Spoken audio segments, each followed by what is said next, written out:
Hi hello welcome back to తర్కం. ఈరోజు మన టాపిక్ ఓటు వేయడం ఎలా. అదేంటిది ఇన్ని సంవత్సరాల నుంచి ఓటేస్తున్నాం కదా, ఓటేయడం ఎలా ఏంటి, మాకు రాదా ఓటేయడం అనుకోవచ్చు. కాకపోతే మనందరికీ ఓటేయడం వస్తే సమాజంలో పాలిటిక్స్లో ఇంత కరప్షన్ ఎందుకుంది? సో ఓటేయడం చాలా మందికి వచ్చు, కానీ ఇప్పటికి కూడా భారతదేశంలో 90% ఆఫ్ ది పాపులేషన్కి ఓటు ఎందుకు వేస్తున్నాం, మనం మనతో ఓటేపించుకుంటున్న వాళ్ళు చేయాల్సిన బాధ్యతలు ఏంటి, ఏవి తెలియవు.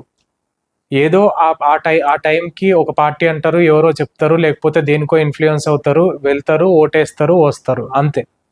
సో ఓటేయడం ఎలా? దీంట్లో మనకి రెండు అంశాలు ఉన్నాయి. ఒకటి, అసలు మనం ఎవరు ఓటేస్తున్నాం, వాళ్ళ బాధ్యతలు ఏంటి. రెండు, పొలిటికల్ కరప్షన్. ఈ పొలిటికల్ కరప్షన్ని ఎలా అరికట్టాలి. Okay, so let's get in to the first point. So vote వేయడం ఎలా? ఓకే, అసలు మనం ఫర్ ఎగ్జాంపుల్ ఓటేస్తున్నాం అనుకోండి, ఎమ్మెల్యేకి ఓటేస్తున్నాం. అసలు ఎమ్మెల్యే బాధ్యత ఏంటి, ఎమ్మెల్యేకి ఎందుకు ఓటేస్తున్నాం, ఎమ్మెల్యేని అసెంబ్లీకి ఎందుకు పంపిస్తున్నాం, ఇది మనకు క్లారిటీ ఉండాలి. 90% ఆఫ్ ది పాపులేషన్కి ఈ క్లారిటీ ఉండదు. అసలు ఎమ్మెల్యే ఏం చేయాలి, ఎమ్మెల్యే అంటే అసలు ఎవరు అనేది కూడా తెలియదు.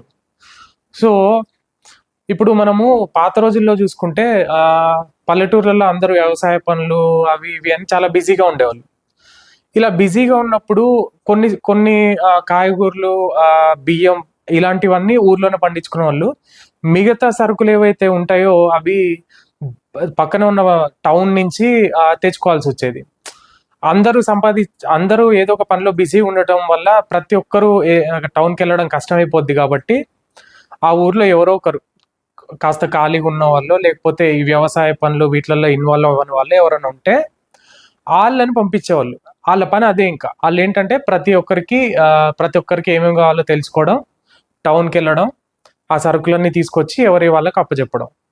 అలా తీసుకొచ్చినందుకు ప్రతి ఒక్కరు ఎంతో కొంత డబ్బులు ఇస్తారు. సో అది వాళ్ళ జీవనాధారంగా ఉండేది. అంటే ఇక్కడ మీరు అర్థం చేసుకోవాల్సింది ఏంటంటే, మనందరం బిజీగా ఉన్నప్పుడు మన పనులు, మనకు కావాల్సిన అవసరాలు చేయడానికి ఎవరో ఒకరు ఉండాలి. వాళ్ళు ఊరికనే చేయరు కదా, ఊరికనే చేస్తే వాళ్ళ జీవనాధారం ఎలా? అందుకోసం మనందరం డబ్బులు వేసుకొని వాళ్ళ ఫ్యామిలీ రన్ అవ్వడానికి సపోర్ట్ చేస్తే వాళ్ళు మన కోసం మన పనులు చేసి పెడతారు. ఓకే, ఇది కాన్సెప్ట్. ఎమ్మెల్యే కూడా సేమ్ కాన్సెప్ట్. ఏంటంటే రాష్ట్రానికి ఆదాయం ఎలా వస్తుంది అంటే ట్యాక్స్ల ద్వారా. ట్యాక్స్లు అంటే మనలో చాలా మందికి తెలియదు. మనం ప్రొవిజన్ స్టోర్లో కొనుక్కునే ప్రతి ఉప్పు, పప్పు, బియ్యం, చక్కెర, పాలు, పెరుగు ప్రతి దాని మీద ట్యాక్స్ ఉంటుంది. ట్యాక్స్ అంటే ఇప్పుడు మళ్ళీ ఒకటేసారి ట్యాక్స్ కాదు, కొనుక్కున్న మనకి ట్యాక్స్ ఉంటుంది, ఎవరైతే తయారు చేశారో మ్యానుఫ్యాక్చరర్ వాళ్ళకి ఇది అమ్మి లాభం సంపాదించుకున్నందుకు ఇన్కమ్ ట్యాక్స్ ఉంటుంది. సో ఈ రెండు విధాల ట్యాక్స్లు అంటే ఒకటి జిఎస్టి, రెండు అది ఇన్కమ్ ట్యాక్స్. ఈ రెండు ట్యాక్స్లు గవర్నమెంట్కి వెళ్తాయి. ఇలా సంవత్సరం పొడుగునా వెళ్ళిన ట్యాక్స్ అమౌంట్ మొత్తం గవర్నమెంట్ దగ్గర ఉంటుంది. ఈ ట్యాక్స్ అమౌంట్ని ఎలా ఖర్చు చేయాలి, ఎవరికి ఖర్చు చేయాలి, గవర్నమెంట్కి ఎలా తెలుస్తుంది? సో గవర్నమెంట్ అంటే ఇప్పుడు ఫర్ ఎగ్జాంపుల్ చీఫ్ మినిస్టర్, ముఖ్యమంత్రి ప్రతి ఊరికి వెళ్ళి ఏ ఊర్లో ఏ అవసరం చూడలేరు కదా. అలా అని మనం కూడా ప్రతి ఒక్కరు మా ఊర్లో పాలాన్ వీధిలో రోడ్ వేయాలి అని చెప్పి ఏ వీధికి సంబంధించిన సమస్యలు వాళ్ళు పట్టుకొని ప్రతి ఒక్కరు గుంపుగా కదిలి చీఫ్ మినిస్టర్ దగ్గరకు, అసెంబ్లీ దగ్గరకు వెళ్ళి చెప్పలేరు కదా. అంత టైం ఉండదు కదా, ప్రతిరోజు తిరగలేరు కదా. సో మన పనులలో బిజీగా ఉంటాం.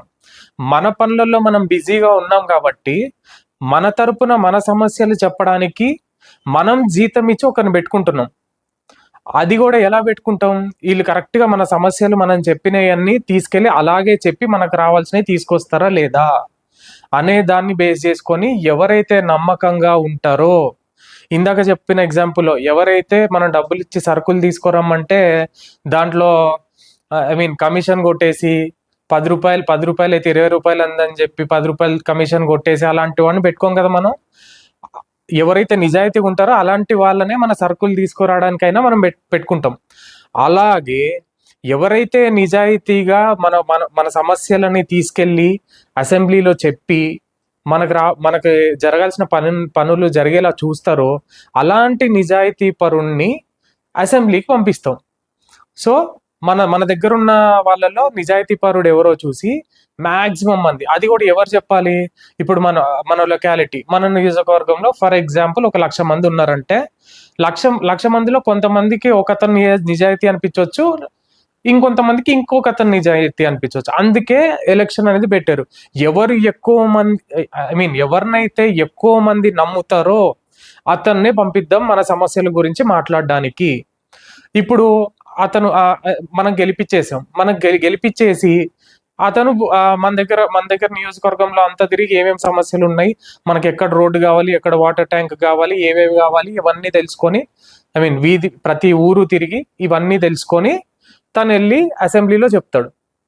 మరి ఇప్పుడు తను ఇదే పనిలో ఉంటే తన ఫ్యామిలీ ఎలా గడవాలి? తనకు కూడా ఫ్యామిలీ ఉంటది కదా, వాళ్ళని కూడా పోషించుకోవాలి కదా. అందుకోసం మనం కట్టిన ట్యాక్స్లలో నుంచి వాళ్ళకి జీతం ఇస్తున్నాం. తక్కువ జీతమేం కాదు, ఎమ్మెల్యే జీతం 1,00,000 రూపాయల పైనే. కొన్ని స్టేట్స్ లో అయితే 2 లక్షల దాకా కూడా వెళ్ళింది. ఓకే, 1,00,000-1,50,000 మధ్యలో ఉంది మన స్టేట్లలో అయితే ఎమ్మెల్యే జీతం. ఓకే, ఈ 1,50,000 జీతమే కాకుండా 5 సంవత్సరాలు ఎమ్మెల్యే చేసి ఆ తర్వాత ఓడిపోయారో పోటీ చేయలేదు అనుకోండి, అయినప్పటికీ ఈ 5 సంవత్సరాలు మన సమాజానికి, మన నియోజకవర్గానికి సేవ చేశారు, మన సమస్యలన్నీ ఎత్తుకెళ్ళి అసెంబ్లీలో చెప్పారు, మనకు జరగవలసినవన్నీ ఐ మీన్ సక్రమంగా జరిపించారు. కాబట్టి వాళ్ళకి ఎమ్మెల్యే రిజైన్ చేసిన రోజు నుంచి ప్రతి నెల 50,000 నుంచి 70,000 పెన్షన్ వస్తుంది. అంటే వాళ్ళు ఇంక ఏం పని చేయకపోయినా వాళ్ళ ఫ్యామిలీకి గడిచిపోతుంది. ఇంకా మిగతా బెనిఫిట్స్ ఏవేవి రావాలో గవర్నమెంట్ నుంచి ఆ బెనిఫిట్స్ కూడా వాళ్ళకి వస్తాయి. సో ఇప్పుడు మనం ఎలాంటి వాళ్ళని ఎన్నుకోవాలి? ఇక్కడ ఎమ్మెల్యేయో ఎంపీయో ని ఎలా చూస్తున్నాం సమాజంలో? వాళ్ళు రాజుల్లాగా చూస్తున్నాం. వాళ్ళు రాజులు కాదు, వాళ్ళు మన బంట్లు. ఓకే, మనం జీతం ఇచ్చి మన సమస్యలు చెప్పడానికి మనం ఎన్నుకొని మనం అసెంబ్లీకి పంపిస్తున్నాం. వాళ్ళని పంపించి వాళ్ళకి జీవితాంతం వాళ్ళ ఫ్యామిలీస్ ని మనం పోషిస్తున్నాం. సో ఇలాంటప్పుడు ఎలాంటి వాళ్ళని ఎన్నుకోవాలంటే ఆల్రెడీ బిజినెస్లు, వ్యాపారాలు, ఉద్యోగాలు ఇవన్నీ ఉన్నోళ్ళని ఎన్నుకోవడం చాలా రాంగ్. అందుకే ఇప్పుడు ఒక రూల్ ఉంది, ఏంటంటే గవర్నమెంట్ ఎంప్లాయీ ఎలక్షన్ లో పార్టిసిపేట్ చేయడానికి వీలు లేదని ఒక రూల్ ఉంది. ఎందుకుందంటే ఇదే, ఒక అతను ఎమ్మెల్యేగా ఉన్నాడంటే తన మెయిన్ ఆబ్జెక్టివ్ ఆ నియోజకవర్గంకి జరగాల్సిన అభివృద్ధి, ఈ పనుల మీద ధ్యాస పెట్టాలి, తన సంపాదన మీద కాదు. వీటి మీద ధ్యాస పెడితే ఆటోమేటిక్ గా గవర్నమెంట్ నుంచి ఓ ఇన్కమ్ వస్తుంది, ఓ శాలరీ వస్తుంది లైఫ్ టైం. కానీ మనం ఏం చేస్తున్నాం, ఇది గవర్నమెంట్ ఎంప్లాయీస్ కి పరిమితం చేసి బడా కార్పొరేట్ కంపెనీల వాళ్ళని, వ్యాపారవేత్తల్ని, వీళ్ళందరినీ ఎమ్మెల్యేలని ఎంపీలుగా ఎన్నుకుంటున్నాం. వాళ్ళు చెప్పే లాజిక్ ఏంటి? మళ్ళా అందరికీ లేవా బిజినెస్లు, మాకుంటే ఏంటి, చిన్న మామూలు పల్లెటూరులో ఉన్న వాళ్ళకి కూడా 1,00,000 ఇన్కమ్ సోర్స్లు ఉంటాయి, ఎమ్మెల్యేకు ఉంటే తప్పే. ఎమ్మెల్యే అంటే ఐ మీన్ మనం చూసుకుంటే స్వాతంత్రం ముందు నుంచి రాజకీయాల్లో ఉన్న వాళ్ళని చూసుకుంటే ప్రతి ఒక్కరు సమాజానికి ఏదో చేద్దామని వచ్చేవాళ్ళు, వాళ్ళే రాజకీయాల్లోకి వచ్చారు. అంతేగాని మనం సంపాదించుకుందాం అని వచ్చే బ్యాచ్ ఎక్కువైపోయింది ఇప్పుడు. అందుకే కరప్షన్ చాలా పెరిగిపోతుంది. సో మనం ఎవరిని ఎన్నుకోవాలి? ఒక రిటైర్డ్ ఎంప్లాయీ అయినా కానివ్వండి, లేకపోతే ఒక రిటైర్డ్ స్కూల్ టీచర్ అయినా కానివ్వండి, లేదా సమాజంలో గొప్ప పేరుంది, మంచి అతనికి సంపాదించుకోవాల్సిన అవసరం లేదు ఇంకా అనే వాళ్ళని చూసుకొని మనం ఎమ్మెల్యేలుగా నిలబెట్టాలి, వాళ్ళని గెలిపించుకోవాలి. అంతేగాని ఆల్రెడీ బిజినెస్ లో ఉన్న వాళ్ళు, వాళ్ళ బిజినెస్ మీద ఎక్కువ ఇంట్రెస్ట్ ఉంటుంది, వాళ్ళ సంపాదనల మీద ఎక్కువ ఇంట్రెస్ట్ ఉంటుంది, కానీ జనాల సమస్యల మీద ఇంట్రెస్ట్ ఎందుకు ఉంటుంది? ఓకే, సో మనం ఎన్నుకునేటప్పుడు ఇవన్నీ పారామీటర్స్ చూసుకొని ఎన్నుకోవాలి.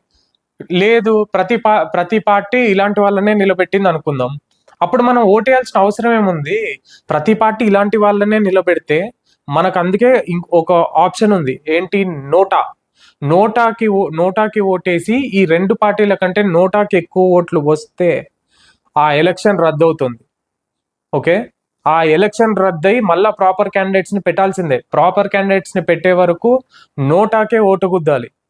ఇది ఎవరు చెప్పరు, ఎక్కడ ఏ పేపర్లో చెప్పరు, ఏ టీవీ ఛానల్లో చెప్పరు, ఏ రాజకీయ పార్టీ చెప్పదు. ఎందుకంటే దేశాన్ని రూల్ చేస్తుంది మొత్తం రాజకీయ నాయకులే. సో వాళ్ళకు బెనిఫిట్ గా చెప్పుకుంటారు. న్యూస్ ఛానల్స్ కూడా ఆల్మోస్ట్ ఆల్ న్యూస్ ఛానల్స్ ఏదో ఒక పొలిటికల్ పార్టీకి అఫిలియేట్ అయి ఉన్నాయి. సో ఎవరు చెప్తారు ఇవన్నీ? ఒక సామాన్య ఓటర్గా మనకి మనం అర్థం చేసుకొని మనం డెసిషన్ తీసుకోవాల్సిన అంశాలు ఇవి. ఓకే, రెండో point, political corruption. Political corruption ఎందుకు పెరుగుతుంది? పొలిటికల్ కరప్షన్ ఎందుకు పెరుగుతుందంటే మినిమం బేసిక్ వాళ్ళకి అవకాశం ఉంది కాబట్టి దోచుకుంటున్నారు. అవకాశం లేకపోతే ఎలా దోచుకుంటారు? దొరకం అనుకుంటారు కాబట్టి దోచుకుంటారు. దొరికిపోతామంటే దోచుకోరు కదా. సో దొరకం అనే కాన్ఫిడెన్స్ ఎందుకు వస్తుంది? దొరకం అనే కాన్ఫిడెన్స్ ఎందుకు వస్తుంది అంటే ఈ పార్టీ ఫిరాయింపుల వల్ల. ఫర్ ఎగ్జాంపుల్, ఒక లీడర్ ఉన్నాడు, ఒక బడా కార్పొరేట్ కంపెనీలు ఉన్న అతను ఎమ్మెల్యేగా గెలిచాడు. ఇప్పుడు అతను తన బిజినెస్లు విస్తరించుకోవడానికి నానా రకాల అవినీతులు చేస్తాడు. చేసి ఇప్పుడు భయం ఉండదు అతనికి, ఎందుకంటే చేసేస్తాం ఇప్పుడు. నెక్స్ట్ టైం పార్టీ ఓడిపోయింది అనుకోండి, ఏ పార్టీ గెలుస్తుందో ఆ పార్టీలోకి జంప్ అయిపోదాం. ఎప్పటికీ ఇలాంటి రాజకీయ నాయకులు ఎవరైతే ఎమ్మెల్యేలు ఎంపీలు అవుతారో పార్టీలు జంప్ అవుతూనే ఉంటారు. ఎప్పుడు అధికార పార్టీలు ఉండాలంటే ట్రై చేస్తారు. సో ఎందుకంటే అధికార పార్టీలో ఉంటే వాళ్ళ మీద రైడ్లు జరగవు, వాళ్ళ మీద ఐటీ దాడులు జరగవు, ఏమీ జరగవు, వాళ్ళు సేఫ్. సో ఈ ఛాన్స్ ఎవరు ఇస్తున్నారు? మనమే ఇస్తున్నాం. సో దీన్ని జాగ్రత్తగా ఎలా ఎన్నుకోవాలంటే, మనం మనం ఓటేస్తున్నామంటే రెండు రీజన్స్ ఉంటాయి. ఒకటి పార్టీని చూసి, రెండో ఆ నాయకుడిని చూసి. నాయకుడు మంచోడు, పార్టీ మంచిది, రెండింటిని ఎంతో కొంత పర్సంటేజ్ క్యాలిక్యులేట్ చేసుకొని ఓటేస్తాం. అంటే ఓన్లీ నాయకుడిని బేస్ చేసుకునే మొత్తం ఓట్లేయట్లేదు కదా, పార్టీని కూడా బేస్ చేసుకుంటున్నాం కదా. ఈ నాయకుడు మంచోడై ఉండాలి, ఈ నాయకుడికి ఓటేస్తే పలానా పార్టీ రూలింగ్ లోకి వస్తే ఆ పార్టీ బాగా రూల్ చేస్తుందని నమ్మకం ఉండాలి. ఈ రెండు ఉంటాయి కదా.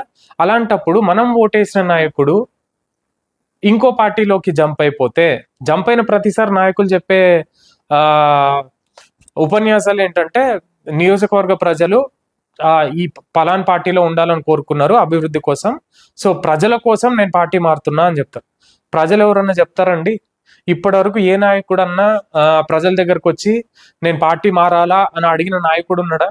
ఎవరు ఉండరు. ఓకే, సో వీళ్ళని ఎలా అరికట్టాలంటే పార్టీ మారి ఇంకో పార్టీలోకి వెళ్ళిన నాయకుడికి ఓటు వేయకూడదు. మనం చూసుకుంటే 1990s వరకు, దాదాపుగా 1990s వరకు పాలిటిక్స్ ఎలా ఉన్నింది అంటే, పార్టీ సిద్ధాంతం కాంగ్రెస్ అంటే కాంగ్రెస్ లోనే ఉంటారు, చచ్చే వరకు కాంగ్రెస్ లోనే ఉంటారు. 90% ఆఫ్ ది లీడర్స్ కాంగ్రెస్ అంటే కాంగ్రెస్ లోనే ఉంటారు. బీజేపీ అంటే బీజేపీలోనే ఉంటారు. హార్డ్ కోర్ పార్టీ సిద్ధాంతాలు నమ్మి అలాగే ఉండిపోతారు, వేరే పార్టీలోకి వెళ్ళరు. మనకు పలానా లీడర్ని చూస్తే ఇతను కాంగ్రెస్ అని అర్థమయ్యేది. చిన్నతనంలో ఎప్పుడన్నా టీవీలు చూస్తుంటే ఎవరన్నా అసెంబ్లీ సెషన్స్ లో ఎవరన్నా మాట్లాడితే ఈయన కాంగ్రెస్, ఈయన టీడీపీ, ఇలా అర్థమయ్యేది. ఇప్పుడు అసెంబ్లీ సెషన్స్ చూడండి, ఎవరన్నా లీడర్ మీకు బాగా తెలిసిన లీడర్ అయినా అసెంబ్లీలో నిలబడి మాట్లాడుతుంటే ఏ పార్టీయో టక్కని చెప్పలేరు. ఎందుకంటే ఆయన 3-4 సార్లు అట్నుంచి ఇటు జంపులు కొట్టేసి ఉంటాడు. ఎందుకు జంపులు కొడుతున్నారు? సంపాదించుకునే యావలేకపోతే ఎవరు జంపు కొట్టరు. జంపు కొడుతున్నారంటే దాంట్లో మీనింగే వాళ్ళ స్వలాభం కోసం. కాబట్టి జంపు కొట్టిన నాయకుడికి ఓటేయద్దు. జంపు కొట్టిన నాయకుడు, లాస్ట్ టైం మీరు ఒక లీడర్కి ఒక పార్టీలో ఉన్నప్పుడు ఓటేశారు అనుకోండి, ఈ ట్రిప్ లో వేరే పార్టీ జెండా పట్టుకొని మీ ఇంటి ముందుకు వచ్చారు అనుకోండి, అడగండి ఎందుకు మారారు, మమ్మల్ని అడిగి మారారా మీరు? మేము ఆ పార్టీని నమ్మి మీకు ఓటేసాం, మీరు మమ్మల్ని మోసం చేసి ఇంకో పార్టీకి జంపారు, ఇప్పుడు ఎలా ఓటు అడుగుతున్నారు అని చెప్పి నిలదీసి అడగండి. అడగలేకపోయినా, వాళ్ళు చాలా బలవంతులు అది దాన్ని ఫీల్ అయ్యి అడగలేకపోయినా సైలెంట్ గా మీ ఓటుతో సమాధానం చెప్పండి. పార్టీ మారిన వాళ్ళకి ఓటు వేయకండి. వాళ్ళ రాజకీయ జీవితం అంతటితో ఆగిపోవాలంతే. ఎందుకంటే వాళ్ళు ఎప్పుడు కూడా ఏ ప్రజలకి మంచి చెయ్యరు. సో మనం ఓటు వేసే ముందు చూసుకోవాల్సింది ఏంటంటే, అతను స్వలాభం చూసుకొని లీడరా అనేది చూసుకోవాలి. రెండేంటంటే పార్టీ మారాడా లేదా, పార్టీ మారితే ఓటు వేయకూడదు, పార్టీ మారితే ఓటేస్తే మనల్ని ముంచుతారు. ఓకే, సో ఐ మీన్ చాలా మందికి నా ఇంటెన్షన్ అర్థమైంది అనుకుంటున్నాను. So thanks for watching. I will come back with another interesting and informative video నచ్చినట్టయితే ఓ లైక్ చేయండి, నలుగురికి చేరేలా షేర్ చేయండి, సబ్స్క్రైబ్ చేసుకోండి. ఐ మీన్ ఏమైనా డిబేటబుల్ పాయింట్స్ ఉంటే కమెంట్ చేయండి. Thank you.